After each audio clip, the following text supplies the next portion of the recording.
Selain menyebabkan krisis kesehatan secara global, pandemi virus corona juga membuat sejumlah industri lesu, bahkan mati suri seperti industri pariwisata, transportasi hingga perhotelan. Tapi ternyata tak hanya itu, pandemi ini juga membuat krisis pangan mengintai, tak terkecuali di Indonesia. Bahkan beberapa negara sudah mulai mengerem ekspor pangannya setelah peringatan dari Organisasi Pangan Dunia atau FAO soal ancaman krisis pangan di tengah pandemi. Oleh karena itu akan kami ulas untuk Anda dalam krisis pangan di depan mata. Kita lihat di slide pertama, jadi beberapa waktu lalu ya Organisasi Pangan Dunia memperingatkan dunia tentang adanya ancaman krisis pangan yang terjadi akibat pandemi corona. Peringatan tersebut diartikan oleh sejumlah negara dengan memprioritaskan kebutuhan dalam negeri. Artinya apa? Negara produsen pangan yang biasanya mengekspor komoditasnya ini akan lebih membatasi atau lebih ketat lagi dalam menyuplai barangnya ke negara lain. Nah, ancaman krisis pangan di dunia, terutama di Indonesia, tentunya tidak main-main.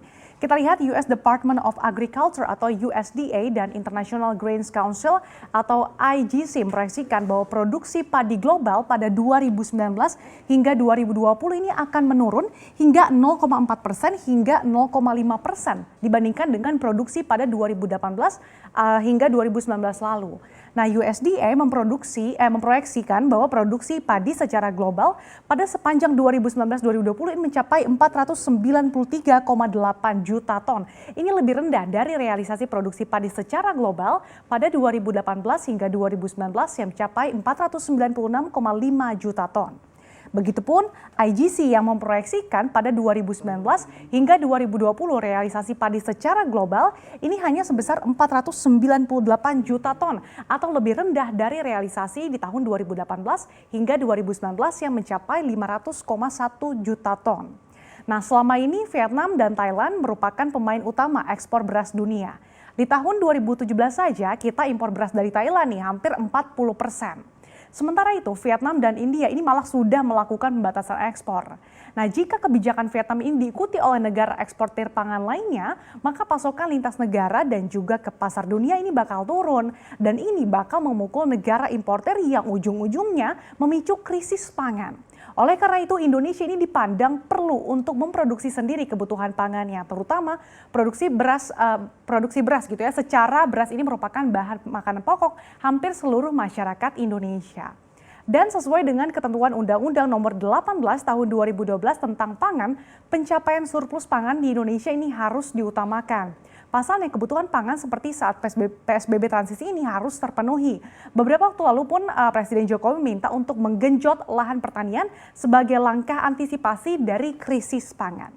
Kita lihat lagi di slide selanjutnya. Krisis pangan ini benar-benar menjadi ancaman serius bagi banyak negara terutama di Indonesia.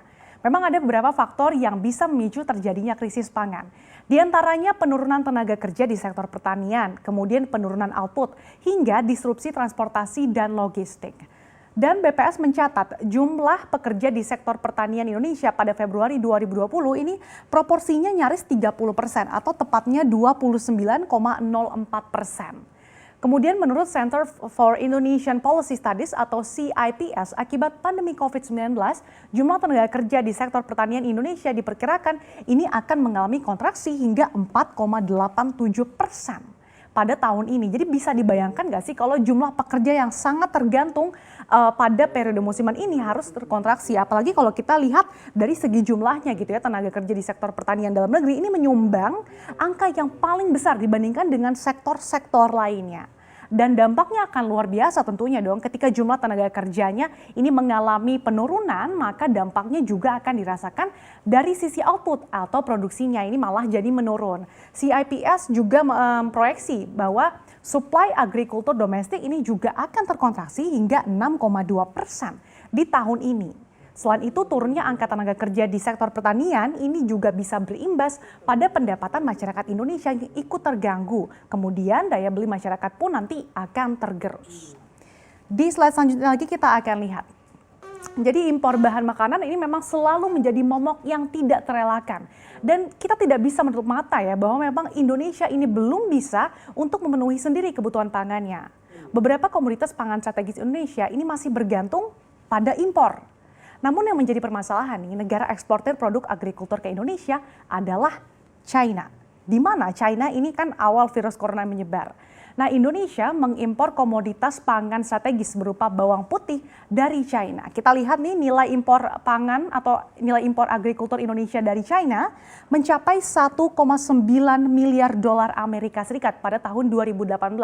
Dan China ini menjadi negara eksportir produk agrikultur terbesar keempat ke Indonesia gitu ya. Dari total 1,9 miliar dolar Amerika Serikat ini, impor produk pertanian Indonesia dari China, impor bawang putih Indonesia ini nilainya cukup besar, yaitu 493,8 juta dolar atau lebih dari 22% dari kebutuhan konsumsi.